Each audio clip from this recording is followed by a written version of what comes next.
Hello दोस्तों, नमस्ते, प्रणाम। हमारे यूट्यूब चैनल में आप सभी का स्वागत है और आशा करती हूँ आप लोग स्वस्थ मस्त अच्छे होंगे। बहुत ही प्यार दुलार इस चैनल को आप लोग दे रहे हैं, तो ऐसे आप लोग देते रहना। और बहुत ही प्यारा एक चुटकुला, एक नाच गीत लेकर आई हूँ, तो इस गाने को आप लोग ढेर सारा सपोर्ट करिएगा। गाना अच्छा लगे तो लाइक सब्सक्राइब शेयर ज़रूर करिएगा और पूरा वीडियो को देखिएगा, लास्ट तक बने रहिएगा। तो चलिए गाने की तरफ चलते हैं।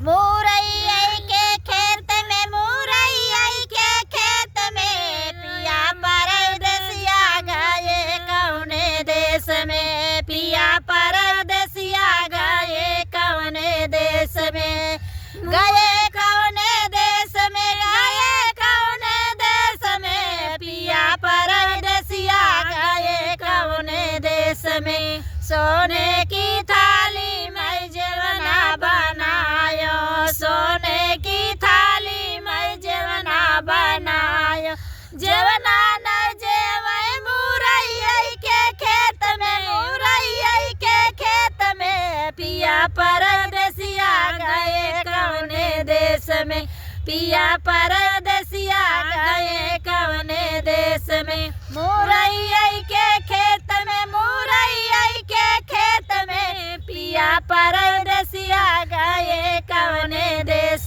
में, पिया परदेसिया गए कौने देश में।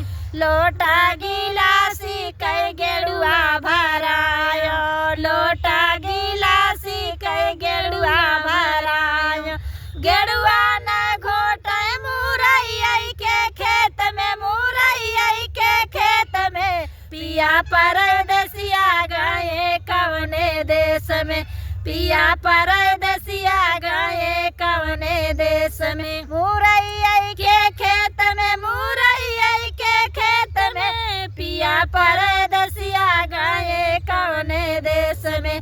लौंगा इलायची के बीरा जोरायो, लौंगा इलायची के बीरा जोरायो, बीरवा न कूचे मुरैया के खेत में, मुरैया के खेत में, पिया परदेसिया गए कौने देश में, पिया परदेसिया गए कौने देश में। मुरैया के खेत में, मुरैया के खेत में, पिया परदेसिया गए कौने देश में, पिया परदेसिया गए कौने देश में। फूला हजारी कैसे जलगायो, फूला हजारी कैसे जलगायो, सजिया न सोवै मुरैया के खेत में, मुरैया के खेत में, पिया परदेसिया गए कौने देश में,